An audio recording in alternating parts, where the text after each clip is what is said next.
Vajiraman Ravi has been still there even during my mains preparation, during both my attempts 2023-24. I started my preparation in 2018 here as a foundation batch student, and finally I'm again back here 6 years later. The life has come full circle finally. I post-graduated actually in year 2018. After that I came to Vajiraman Ravi, as the name has always been there, where I was completely clueless कि क्या करना है क्या नहीं. And that year I think ये join किया test series मैंने, and we had those regular feedback sessions. GS we had GS. I was enrolled for the GS thing. I had that regular feedback session after every copy that was checked. We had those mentoring sessions going on.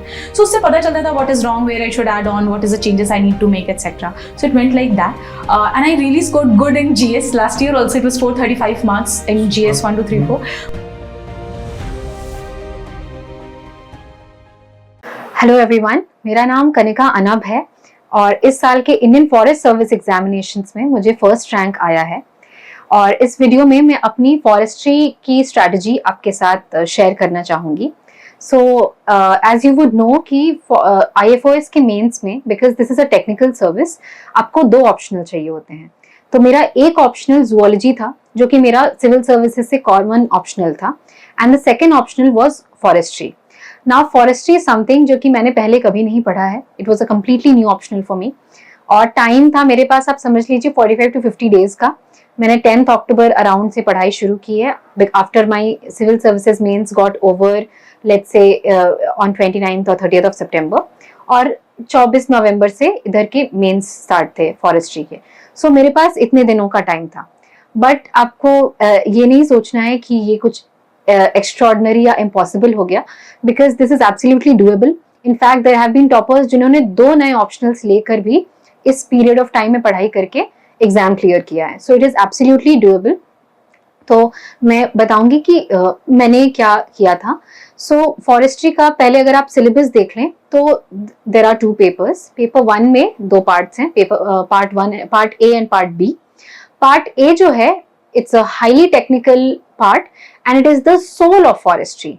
Part A is about silviculture, जिसमें आप basic trees की कैसे grow करते हैं, what are the principles, what are the factors that affect the growth of trees, आप ये सारा कुछ पढ़ते हैं. उसमें क्या क्या अलग अलग सिल्वीकल्चर सिस्टम्स प्रैक्टिस होते हैं, आप वो सब स्टडी करते हैं.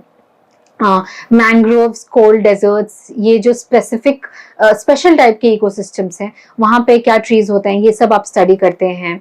जो डिफरेंट ट्री स्पीशीज हैं, I think there are more than 30 tree species which are actually a part of our syllabus, जो कि क्लियरली मेंशन्ड है सिलेबस में. तो वो ट्रीज के बारे में, उनके बेसिक कैरेक्टरिस्टिक्स की, वो कब ग्रो करते हैं, उनको क्या रिक्वायरमेंट होता है, उनका रीजनरेशन किस तरीके से होता है, उनके क्या यूजेस होते हैं, ये सारा कुछ है. So this is the soul of forestry, you know, very technical part and requires a lot of hard work also here. This is the major time consuming chunk of forestry. Part B जो है, ये आपका relatively थोड़ा generic है. इसमें आप पढ़ते हैं लेट्स से एग्रो फॉरेस्ट्री के बारे में, जॉइंट फॉरेस्ट मैनेजमेंट के बारे में, थोड़ा बेसिक जो हमारा एनवायरनमेंट डिग्रेडेशन और सॉइल वाटरशेड मैनेजमेंट, ये सारे टॉपिक्स रहते हैं. एक टेक्निकल पार्ट जो है इसमें, that is about seed improvement, plant improvement, वो जिसमें थोड़ा बायोटेक्नोलॉजी वगैरह का यूज होता है. That is a technical part of the paper B. Now coming to paper 2. Paper 2 का फर्स्ट पार्ट ए जो है, again that is a very highly technical part that deals with the forest mensuration, क्या yield होती है, yield management के बारे में, forest में सर्वेइंग कैसे होती है, इंजीनियरिंग कैसे होती है, remote sensing, GIS, very technical part and also difficult to a certain extent for people like me who come from a non-maths, non-engineering kind of background. So it is a little difficult also in my opinion. And यहाँ पर भी जो paper 2 का भी जो B part है, that is not very technical. It deals with the non-timber forest produce, timber forest produce, timber के अलग अलग types क्या होते हैं, क्या uses होते हैं, मेडिसिनल प्लांट्स कौन से हैं, फॉरेस्ट के लॉज कौन से हैं, forest economics. So all of these parts are dealt with in the part B. तो आप देखेंगे कि दोनों ही पेपर्स के जो पार्ट बी हैं, दीज आर टॉपिक्स जिनके बारे में एक यूपीएससी एस्पिरेंट को एक बेसिक थोड़ा कुछ आइडिया रहता है. ऑफ कोर्स आपको थोड़ा और डेप्थ में जानना है. बट दोनों ही पेपर्स के जो पार्ट ए हैं, वो दोनों बहुत टेक्निकल पार्ट्स हैं. चांसेस आर वेरी लाइकली कि आपने ये दोनों ही पार्ट्स कभी नहीं पढ़े होंगे. if you do not come from a forestry background. इसमें अप्रोच मुझे लगा कि इतना टाइम कम है और there is so much to prepare, एक नया सब्जेक्ट है. I had purchase the Manikandan and Prabhu book, but मुझे लगा कि it is a bulky book, तो वो कम्प्लीटली पढ़ना and being a technical subject उसके कॉन्सेप्ट्स को समझना, that would be difficult. So I had taken the course of forestry from Hornbill. Hornbill करके कोचिंग इंस्टीट्यूट है, so they offered a course for forestry and उसमें बहुत अच्छे से वो जो सर हैं उन्होंने सारे कॉन्सेप्ट्स को बहुत अच्छे तरीके से एक्सप्लेन किया है. उनका आई थिंक रिसर्च वर्क खुद फॉरेस्ट्री में रहा है, उन्होंने पीएचडी आई थिंक किया हुआ या कर रहे थे. So he explains a lot of concepts of forestry through his own experiences, what he saw on the field or what he learned through his experiences. तो मुझे काफ़ी अच्छा लगा था वहाँ का टीचिंग, मुझे कॉन्सेप्ट बिल्ड करने में काफ़ी हेल्प मिला था. So this was the basic foundation जो मेरा फॉरेस्ट्री का ले हुआ, वो हॉर्नबिल के क्लासेस देखकर ही ले हुआ था. साथ ही साथ इसमें जो सर रहते हैं वो साथ ही में प्रीवियस ईयर क्वेश्चंस वगैरह जो होते हैं उनको भी डिस्कस करते हैं, not just for UPSC but let's say जो एमपीपीएससी या अलग अलग पीएससीज में भी अगर कोई क्वेश्चन आया हुआ है तो उन क्वेश्चंस को भी वो डिस्कस करते हैं. तो फॉरेस्ट्री एक नया सब्जेक्ट था और यू नो बीइंग टेक्निकल, तो इसमें वो लगता था मुझे कि अच्छा क्वेश्चन पूछ दिया बट इस क्वेश्चन का आंसर मैं क्या लिखूंगी, तो वो वाला एक अंडरस्टैंडिंग बिल्ड होना वो प्रीवियस ईयर क्वेश्चंस के सॉल्यूशंस वगैरह देखकर ही वहां से ही मुझे मिला था. हॉर्नबिल ने वो प्रीवियस ईयर क्वेश्चंस के सॉल्यूशंस भी प्रोवाइड किए थे बट वो बस पेपर 1 का आई थिंक पार्ट ए का ही प्रोवाइड हुआ था. तो बट वो जो सॉल्यूशंस था उसको देखकर भी काफी हेल्प मिला था कि अच्छा किस क्वेश्चन में क्या आंसर लिखना है, ये मुझे उसको देखकर काफी पता चला था. अच्छा, पेपर ये दोनों ही का जो सिल्वीकल्चर वाला पार्ट है और जो फॉरेस्ट इंजीनियरिंग सर्वे वाला पार्ट है, मतलब दोनों ही पेपर्स के जो पार्ट ए हैं उसमें मैंने कोशिश की थी कि मैं to whatever extent possible, जो मेरा second round of reading revision चल रहा था उसमें मैं थोड़ा सा मणिकंदन वाली बुक को भी रेफर कर लूँ, बिकॉज मुझे लग रहा था कि ठीक है ये तो मैंने बेसिक एक हो गया बट थोड़ा सा और what more can I do to sort of add कुछ एक में भी कुछ एक वैल्यू एडिशन पॉइंट मिल जाए, कुछ एक्स्ट्रा मिल जाए. तो मैंने कोशिश की थी, I was not completely successful, कुछ टॉपिक्स छूट गए थे बट मैंने कोशिश की थी कि मैं थोड़ा सा उनको रेफर करूं. बट फॉर दोनों के ही जो पार्ट बी हैं जो थोड़े रिलेटिवली नॉन टेक्निकल पार्ट हैं उसके लिए मैंने ट्राई किया था बट मुझसे बिल्कुल हो नहीं पाया, तो मैंने उसमें रेफर नहीं किया था मणिकंदन को. कुछ टॉपिक्स हैं जिसमें मैंने कोशिश की थी कि कुछ गूगल कर लूं, लेट्स से वाटरशेड मैनेजमेंट, ये सब टॉपिक्स है ना, इसमें आपको लेटेस्ट एग्जाम्पल्स ले आए. लेट्स से किसी स्टेट में बहुत अच्छे से वाटरशेड मैनेजमेंट हुआ है, वो एग्जाम्पल्स आप लिख सकते हैं. तो इन दोनों पेपर्स में थोड़ा सा वो जीएस वाला एक एस्पेक्ट आता है कि आप करंट अफेयर से लिंक करके रीसेंट एग्जांपल्स ला सकते हैं. लेट्स से कहीं पर आपका जॉइंट फॉरेस्ट मैनेजमेंट अच्छे से वर्क कर रहा है, वो चीज आप ला सकते हैं. तो पेपर दोनों के ही पार्ट बी में वो थोड़ा सा स्कोप है कि आप थोड़ा सा उसको करंट से लिंक करके मे बी वैल्यू ऐड कर सकते हैं.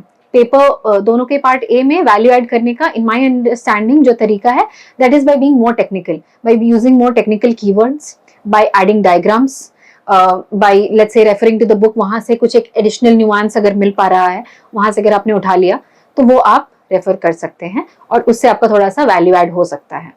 डायग्राम्स यहाँ पर मैंने प्रीवियस ईयर टॉपर्स वगैरह की वीडियो देखे थे और मैंने देखा था कि वो लोग कोशिश करते हैं कि एक तो डायग्राम्स बनाएं, वो भी पूरा कलर पेंसिल्स वगैरह यूज करके प्रॉपर डायग्राम्स बनाते हैं इसमें, बिकॉज टाइम की उतनी कमी नहीं होती है. तो मैंने भी सोचा कि I don't want to leave any stone unturned, तो मैंने भी सोचा कि वट एवर एक्सटेंट पॉसिबल मैं यही कोशिश करूंगी कि बिल्कुल अच्छे नीट डायग्राम्स के नीचे लेबलिंग होनी चाहिए, उनको बॉक्स में डाल दिया, उनको कलर पेंसिल से to whatever extent possible. Final exam में कुछ एंड में हड़बड़ी हो गई तो लास्ट में कुछ क्वेश्चंस में तो नहीं हो पाया, बट मैंने कोशिश किया जहां पर भी कलर पेंसिल्स वगैरह यूज करूं, डिफरेंट कलर पेन्स यूज करूं, तो वो मैंने यूज करने की कोशिश की थी इसके लिए. अच्छा, और ये जो मैं देख रही थी, ये मैं वीडियोस वगैरह जो देख रही थी, मैंने इसके कोई नोट्स नहीं बनाए थे, लेकिन लास्ट ईयर के जो रैंक 5 हैं विद्यांशु सर, उन्होंने बहुत अच्छे नोट्स बनाए हुए हैं. सारे ही नोट्स उनके फ्रीली अवेलेबल हैं टेलीग्राम पे. वो उन्होंने अलग कलर पेन्स वगैरह यूज करके सारे टॉपिक्स को कवर किया है और वो सारे टॉपिक्स को उन्होंने बहुत अच्छे तरीके से डायग्राम्स वगैरह सब कुछ उन्होंने यूज करके किया है.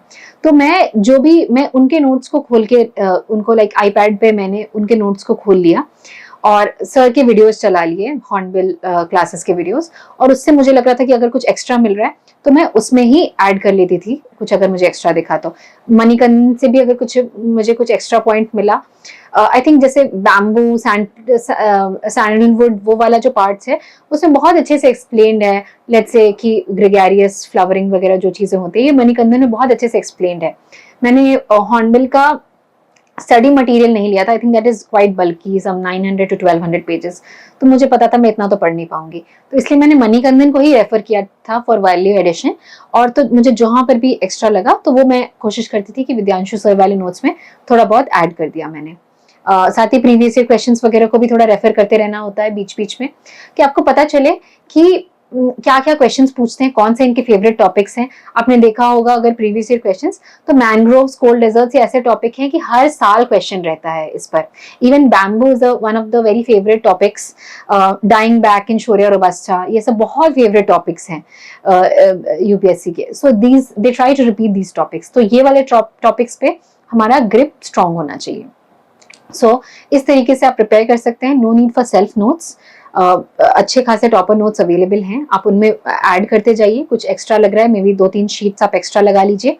आपने प्रीवियस ईयर क्वेश्चंस देख लेना है, उसके सोल्यूशंस अगर आपको मिल रहे हैं तो और भी अच्छी बात है, एग्जैक्टली क्या है आपको वो भी मिल जाएगा।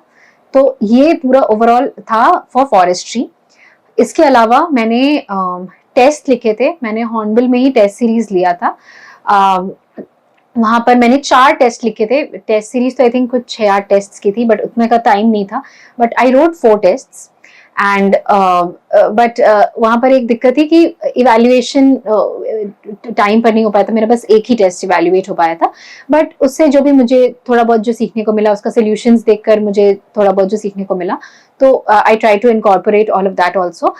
वो टेस्ट लिखने से थोड़ा सा ये होता है कि आपको आंसर राइटिंग कैसे करना है for a completely new subject, उसका थोड़ा सा आइडिया लग जाता है, थोड़ा प्रैक्टिस हो जाता है। जैसे जानबूझकर उस तरह के क्वेश्चंस अटेम्प्ट करना, लेट्स से सिल्वीकल्चर वाले, कि सिल्वीकल्चर में आपको पता है कि 30-32 ट्रीज हैं, आपको सब कुछ याद नहीं रह सकता है, तो कुछ आपको कॉमनैलिटीज ढूंढनी पड़ेंगी कि अच्छा लेट्स से ये वाला जो फिनोलॉजिकल पीरियड है, लेट्स से जनवरी में ये फॉल हो रहा है या ये हो रहा है, तो ये बहुत सारे ट्रीज के लिए एप्लीकेबल हो रहा है, तो मैं वही प्रिपेयर कर लूंगी। मैं अलग अलग स्पेसिफिकली नहीं प्रिपेयर कर सकती हूँ हर एक ट्री का अलग से।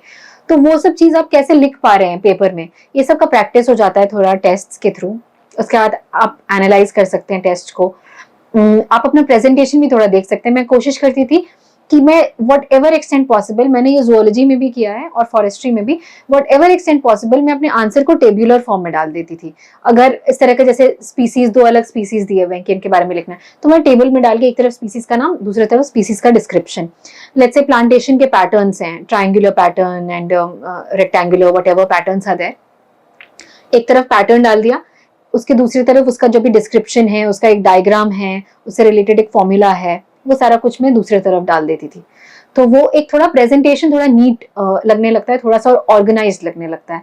And I think that sort of helps. मेरा जो एक टेस्ट चेक हुआ था हॉर्नबिल से, तो वहां पर भी मुझे ये फीडबैक मिला था कि आपका प्रेजेंटेशन का स्टाइल से actually it is enhancing the overall paper का quality. So one must pay attention to the presentation also in terms of being, let's say, adding diagrams, trying to add colors in those diagrams if possible, making tables and flowcharts wherever possible. Neatly तो लिखना ही है, no doubt about that. सो ये सब कर सकते हैं। मेरा एक और फ्रेंड था जो कि भी साथ में प्रिपेयर कर रहा था, he also clear the exam.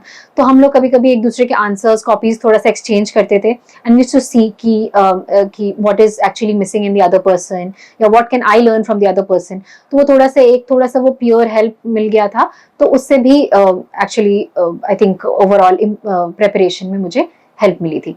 So largely मेरा फॉरेस्ट्री को लेकर यही था।